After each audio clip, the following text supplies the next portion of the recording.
नमस्कार साथियों। यूएस जिस तरह कॉमिक्स के जरिए और लंदन बुलियन मार्केट एसोसिएशन के जरिए सिल्वर के मार्केट में मैनिपुलेशन कर रहा है और चाइना में जिस तरह से सिल्वर का शॉर्टेज है, इसके बारे में डिटेल में बात करेंगे। साथ के साथ यूएस और ईरान के बीच में जो टॉक हुआ उसका क्या आउटकम निकल करके आया है, इसके बारे में भी डिस्कस करेंगे। ईटीएफ की नई पॉलिसी क्या है जो बनाई गई है नेशनल स्टॉक एक्सचेंज के द्वारा, इसके बारे में भी डिस्कस करेंगे। दोस्तों, अगर आप चैनल पे नए हैं तो लाइक करें, शेयर करें और सब्सक्राइब करें। दोस्तों फ्रेंड्स, चाइना में सिल्वर का इस तरह से शॉर्टेज है कि कॉमिक्स मार्केट से अगर सिल्वर की प्राइस का बात आप चाइना के मार्केट से करोगे तो चाइना 18% हायर साइड ट्रेड कर रहा है। दोस्तों, तो 18% वहां पे कीमत ज्यादा है विदेशी बाजार के मुकाबले।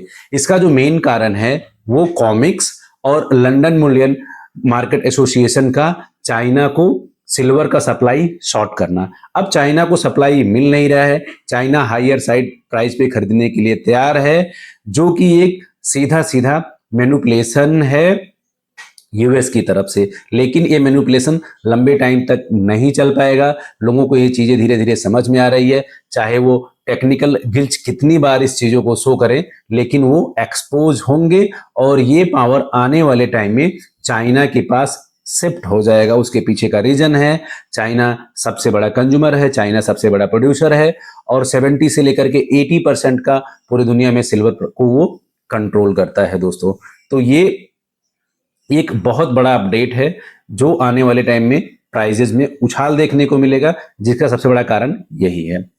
दूसरा जो सबसे बड़ा आज का मुद्दा है वो है ईरान और यूएस के बीच में कल जो टॉक था वो खत्म हो गया है और उसका कोई रिजल्ट नहीं निकल करके आया है।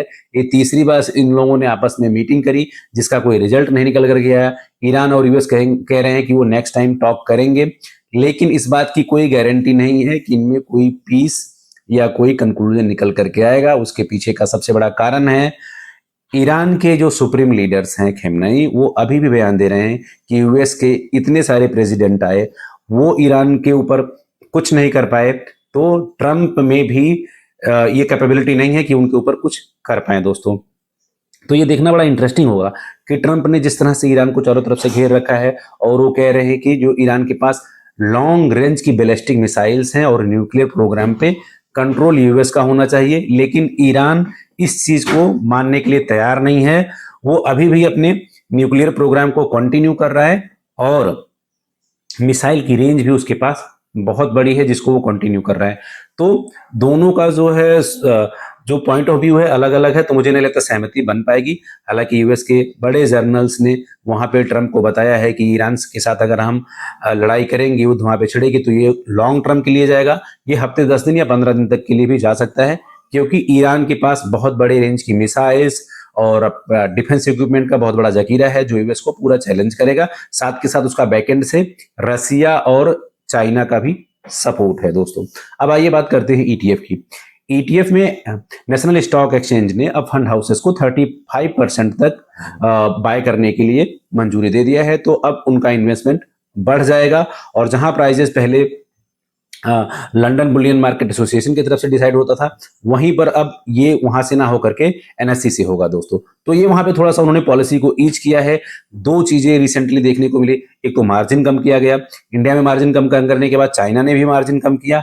अब थोड़ा सा इंडिया ने और पॉलिसी को ईज किया है, तो ईटीएफ में अब और भी ज्यादा खरीदारी देखने को आपको मिल सकता है। दोस्तों, बैंक ऑफ अमेरिका ने लेटेस्ट में अभी अपना रिपोर्ट जारी किया है। उन्होंने बोला है कि आने वाले 6 से 8 महीनों के बीच में बात करें 2026 में, तो गोल्ड $6000 के पार चला जाएगा। उन्होंने भी यही कारण दिया है कि ईटीएफ में जबरदस्त तरीके की बाइंग और सिल्वर और दुनिया भर के जो सेंट्रल बैंक गोल्ड बाय कर रहे हैं, ये रीजन दिया है।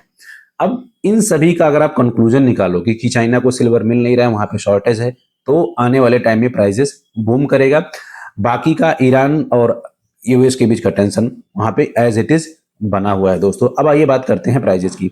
सिल्वर आज 3% ऊपर खुला है कॉमेक्स के मार्केट में, लगभग $90 के आसपास ट्रेड कर रहा है। दोस्तों, और गोल्ड 5200 के ऊपर है, तो 5200 ऊपर के ऊपर डॉलर के ऊपर गोल्ड, जो कि बहुत कई सेशन से वहीं पे कंसोलिडेट हो रहा है। और सिल्वर के प्राइजेस भी 87 से लेकर के $90 के आसपास कंसोलिडेट हो रहा है। अगर सिल्वर ने $92 ब्रेक $93 ब्रेक किया तो फिर वो 96 और $100 तक जा सकता है।